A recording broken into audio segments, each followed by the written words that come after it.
todos nesta manhã de sábado. Então nós estamos aqui na casa do Senhor para adorar, glorificar e bendizer o nome do nosso Deus. E hoje eu quero falar, a respeito que eu tenho andado por aí e tem uma causa que me trouxe bastante tristeza, eu já falei um pouco, mas agora eu quero falar mais um pouco ainda. Louvado seja Deus, Lá no YouTube eu já falo a respeito de alguma coisa, mas hoje eu quero falar aqui na mensagem e mostrar para cada pessoa, para cada pastor, para cada ministro do Evangelho, a respeito de situações que está se criando e que Deus não está no negócio. Deus não está no negócio. Deus, eu acredito que pela Bíblia eu vejo que Deus está triste e aborrecido. Triste e aborrecido com os crentes, com grande maioria dos crentes. Então, a verdade é esta. Louvado seja Deus. Por certos fatos que estão acontecendo. Louvado seja Deus. Então, eu quero aqui dizer para vocês, começando a ler aqui, Então, veja bem, um dos maiores problemas para o arrebatamento da igreja, preste bastante atenção, um dos maiores problemas para o arrebatamento da igreja é a confusão espiritual das igrejas nas igrejas, na face da terra. Você sabe quem é o autor destas confusão espiritual nas igrejas, na face da terra? Não passando de uma confusão religiosa, onde Deus não se faz presente. O criador dessa confusão, você sabe quem é o criador dessa confusão? Vamos lá. O criador dessa confusão é Satanás. Ele começou essa confusão nos céus, de onde teve que ser expulso e para a terra, junto dos homens. Ele, Satanás, não parou por aí, mas continuou semeando contenda entre os homens, e a sua especialidade entre os crentes, para impedir que eles façam parte do primeiro arrebatamento, porque assim o crente fica para a segunda ressurreição, para que ele, Satanás, possa estar junto neste julgamento, aonde o mundo vai ser julgado, e também Satã. Esta é uma estratégia de Satanás para não ser julgado sozinho, mas junto com muitos crentes. Se tu tens dúvida disso, leia aí Apocalipse 20, no versículo 11 ao versículo 15, Apocalipse 12, versículo 7, também versículo 7 a 9, Isaías 14 e 12, e eu vou falar mais com você ainda, olha só, também Ezequiel 28, do versículo 11 até o versículo 19. Então eu quero dizer para vocês que é com grande tristeza, às vezes, que eu trago uma mensagem desse porte, nesta manhã de sábado, para muitos líderes e muitos dos ministérios, que eu trago essa mensagem. O qual,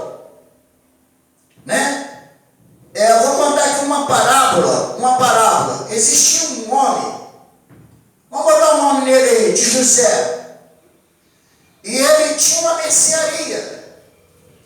E ele arrumou o João e o Joaquim para trabalhar com ele.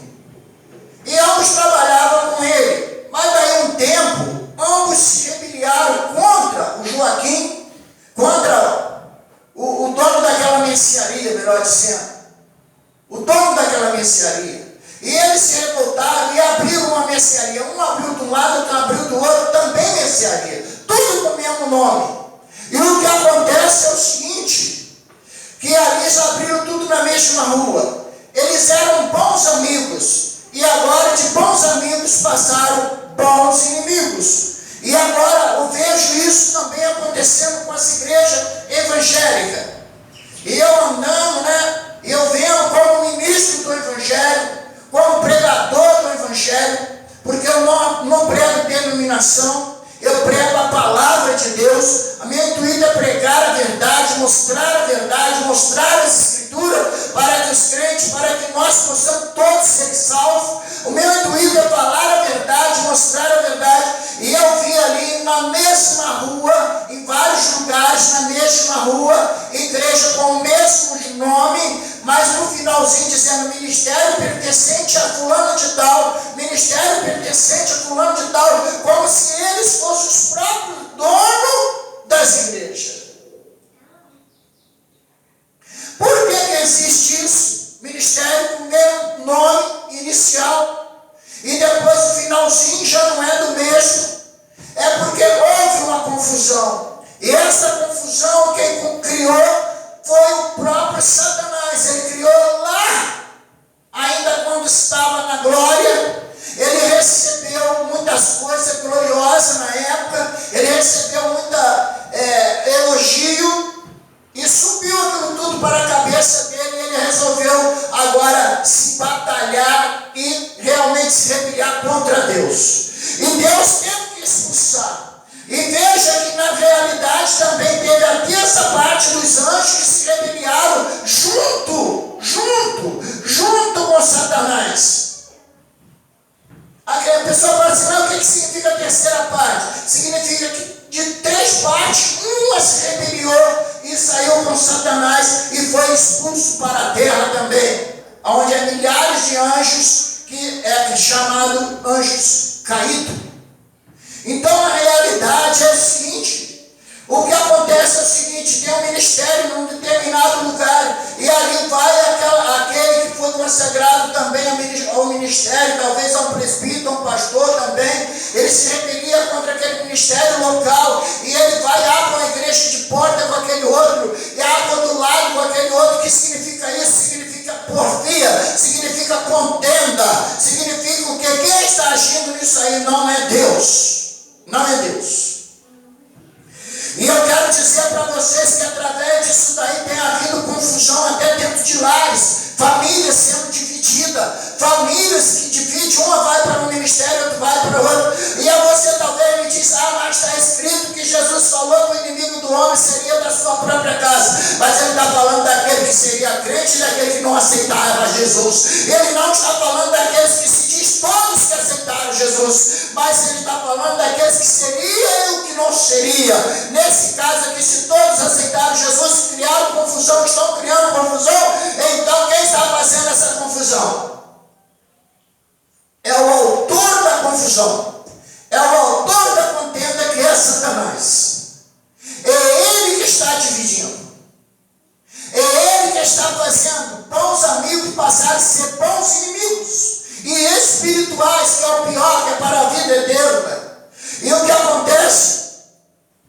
Que nós vimos aqui, que aí Satanás ele faz de tudo para que isso aconteça, para que ele esteja lá no juízo final, porque lá no juízo final ele vai estar para ser julgado e condenado para a eternidade, para o fogo eterno. Porque antes, logo que a igreja foi arrebatada, eu quero te explicar isso, logo que a igreja for arrebatada, os que forem arrebatados e a igreja for arrebatada da primeira ressurreição, Satanás será preso.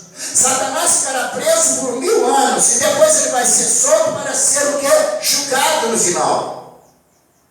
E o que ele quer fazer? A confusão entre os crentes, para que os crentes também não façam parte da primeira ressurreição, mas só façam parte da segunda ressurreição, depois do milênio. E então todos estarão juntos, e certamente todos serão julgados juntos, e todos ali, então ele vai ver os crentes e vai dizer, ainda vai debochar, eu acredito, porque existe até na face da terra aquele que é criminoso e debocha da situação.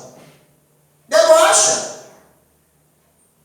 Então realmente ali estará Satanás verdadeiramente sabendo que vai ser condenado agora para o fogo eterno, para a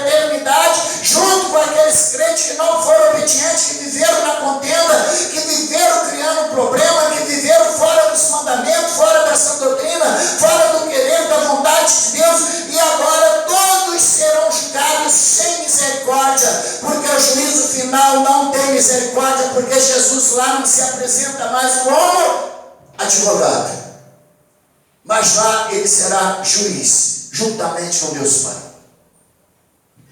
Então veja bem, olha só o que eu disse para você, se você tiver dúvida, está em Apocalipse 20, versículo 11 a 15, que fala sobre o grande julgamento. Também fala em Apocalipse 12, versículo 7 a 9, também fala em Isaías, né? Louvado seja Deus, sobre Satanás, né? Capítulo 14, versículo 12, e também fala em Ezequiel. Ezequiel fala fortemente a respeito de que verdadeiramente Satanás era um ser amado, era um ser que sabia adorar a Deus, sabia fazer os anjos adorar a Deus, mas tudo que ele recebeu de benefício subiu para a cabeça, e como ele era desequilibrado, digo eu, era desequilibrado e é desequilibrado pelo que ele fez, e então ele se voltou contra o próprio Criador.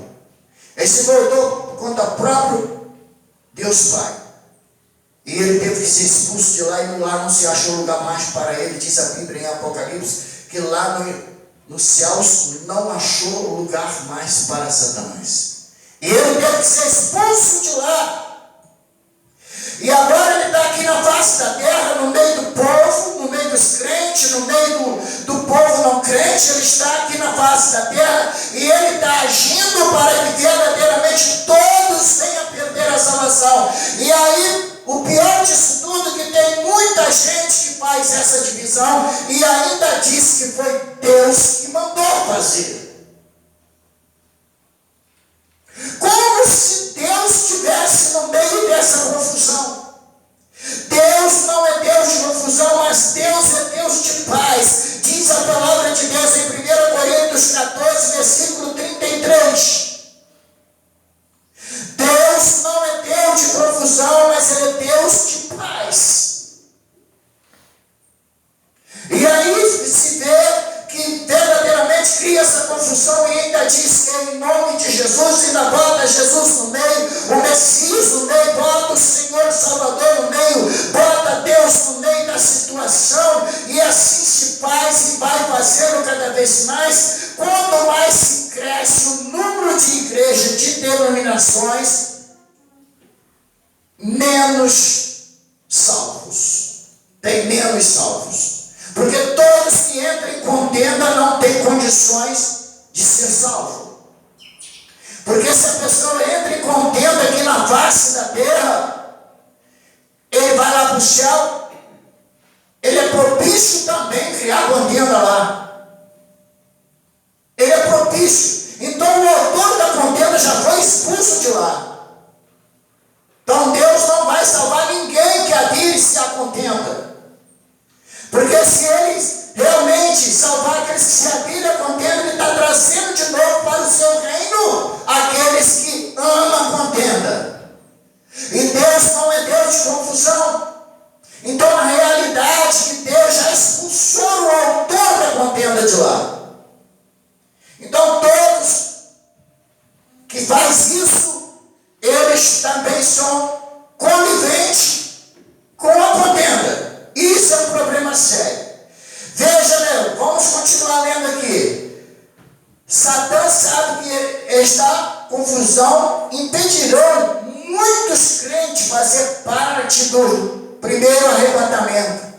Vale lembrar que a contenda traz discórdia, e a discórdia traz confusão, e a confusão traz altivez, e a altivez traz o se achar melhor do que o próximo. E se achar melhor do que o próximo cai em contradição com as Escrituras. E quem cai em contradição com as Escrituras, automaticamente cai na malha fina da palavra do Senhor. Sendo assim, é impossível fazer parte do primeiro arrebatamento.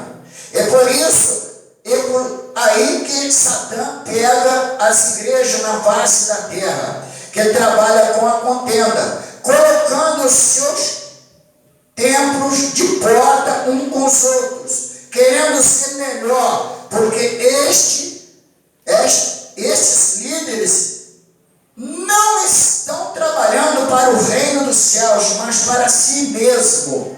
Se fosse dono, como se fosse dono do rebanho, porque cada um ensina o modo que lhe apraza, e não como manda as Escrituras. Ezequiel capítulo 34, versículo 2. Lá já se falava daqueles que gostavam de comandar, de querer ser melhor, e queria desfrutar do leite e da lã do rebanho. Só se importa com isso, como se fosse dono das ovelhas, como se fosse dono da igreja. O máximo que ele pode fazer é ser um administrador segundo a vontade de Deus, que seria por certo.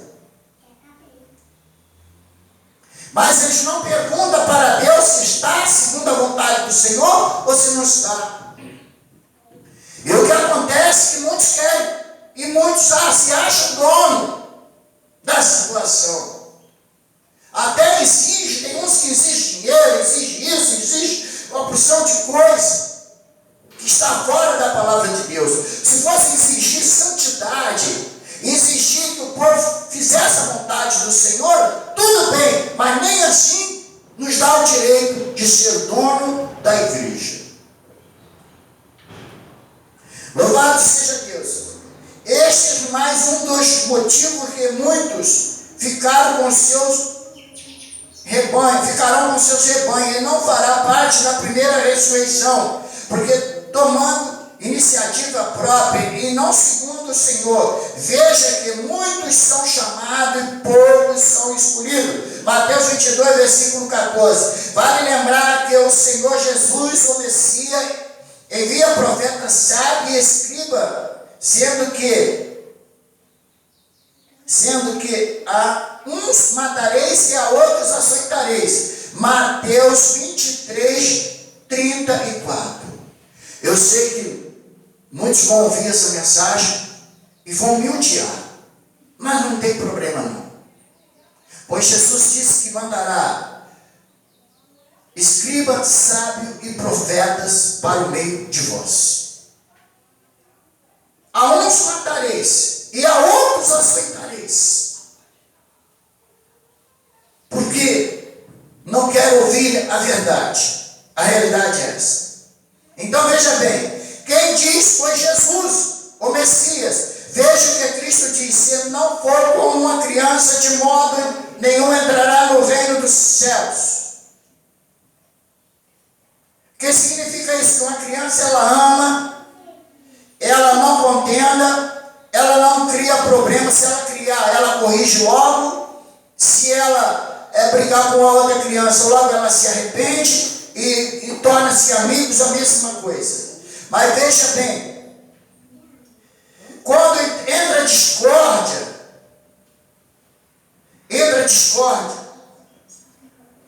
então veja bem, quando entra discórdia, entra altivez. Quando entra altivez, entra se achar melhor. E quando se acha melhor, aí é um problema sério, porque Jesus disse que a criança pode ser rica, pode ser pobre, ela não se julga pelo que ela é. Ela é todas iguais. Ela é todas iguais. Então veja bem, que quando uma igreja sai de dentro da outra, e forma o ministério e bota do lado, e cria essa contenda toda, esse problema todo, é se achando melhor do que aquele que está ali. E às vezes com o mesmo nome, com a mesma doutrina, com as mesmas coisas, os mesmos pensamentos, às vezes a igreja tem o mesmo formato, o culto nos mesmos dias, e cria-se uma confusão terrível.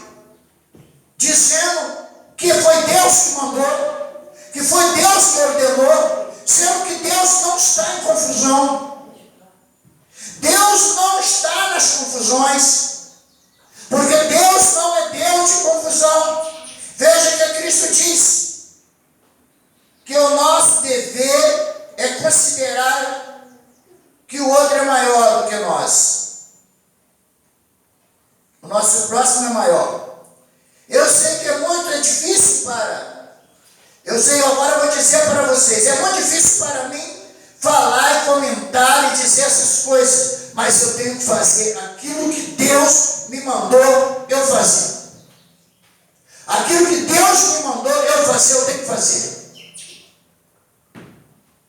O melhor que se faz dessas igrejas seria, se ela quiser consertar com Deus, era olhar a igreja que é mais antiga dali, todos com a mesma doutrina, mesmo divergência pouca, pegar o rebanho e entregar na mão daquele que estava já. Quem sabe assim existiria um arrependimento, e quem sabe assim o Senhor salvaria. Quem sabe assim? Quem sabe assim Deus usava de misericórdia. Porque no meio da contenda Deus não vai usar de misericórdia de jeito nenhum. Pode ver aí em Provérbio 6, no versículo 16 a 19, ele fala aí de muitas coisas que aborrecem ele, mas ele fala da sétima coisa, ele diz a sétima coisa que é a contenda, essa abomina, é abominação ao Senhor. Porque esse tipo de coisa que está fazendo, está dividindo lares.